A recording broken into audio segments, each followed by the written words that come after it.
If you need help, then dial your operator. Have no fear, fellow citizens. The Mediator is here.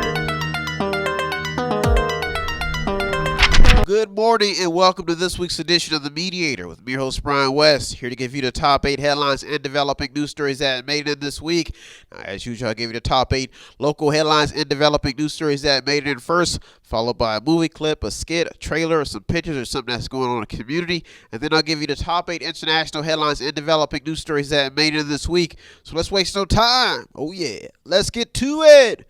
Story number 1. A bishop is ordained in Youngstown. A new bishop, Reverend David Bonner, took the oath to fill the position held by the late Bishop George Murray. The service took 2 hours to confirm the ordination of Reverend David Bonner, who will serve as the new bishop of the Diocese of Youngstown, which was held Tuesday at St. Columba Cathedral. This story made it into top 8 due to the decline in participation after numerous stories surfaced about molestation scandals that rocked the Catholic Church. The church since then has tried to move on, but still faces some obstacles ahead, especially when it comes to women serving in the Catholic Church. That's why story number 1 made it this week.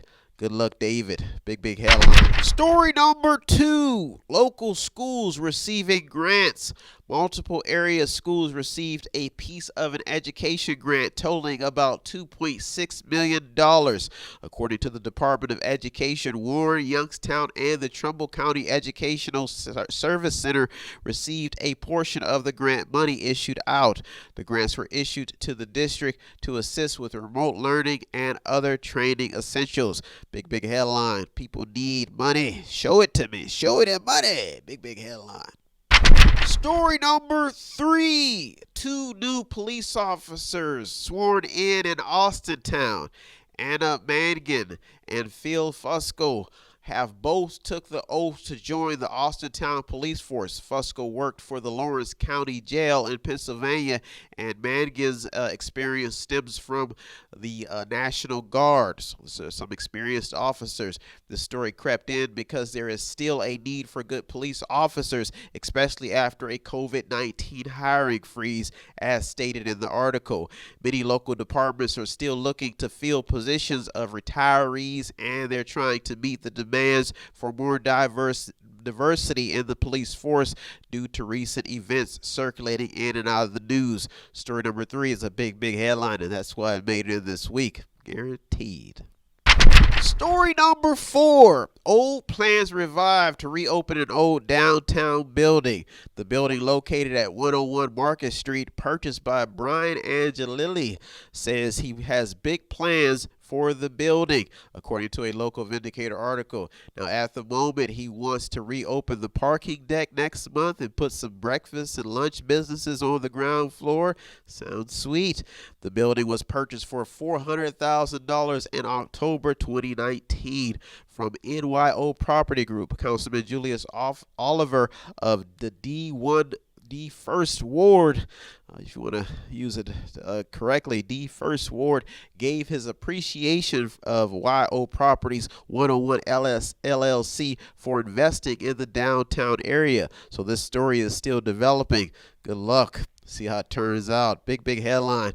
Big developing news story. Story number 5. Woo-wee, heating up. Altium Cell Company is on the move.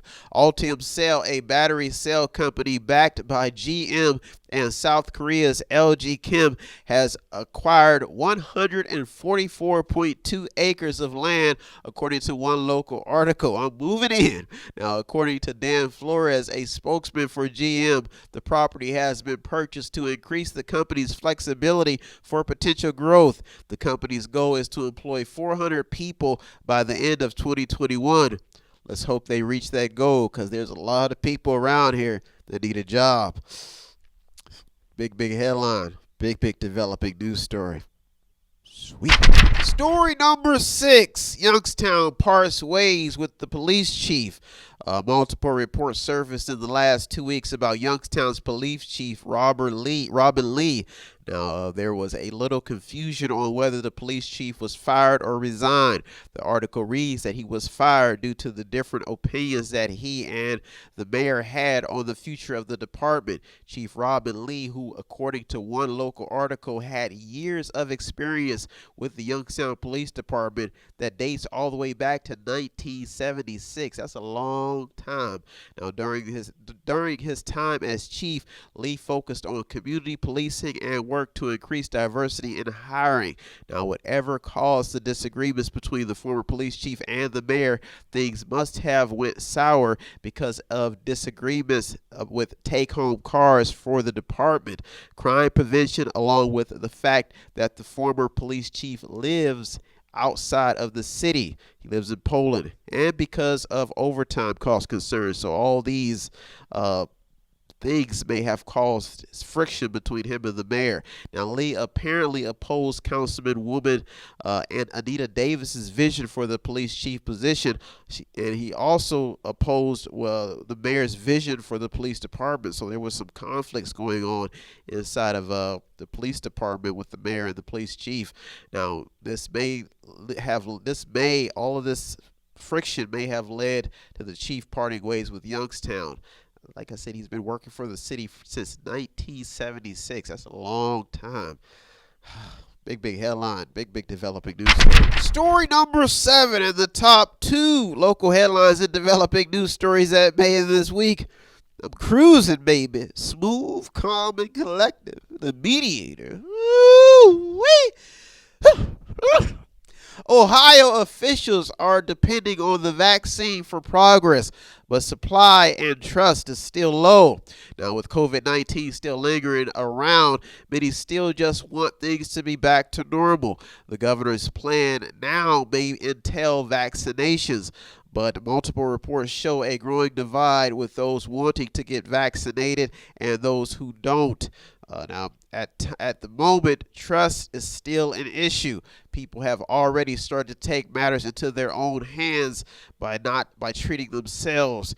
There also may not be enough supply to vaccinate everyone.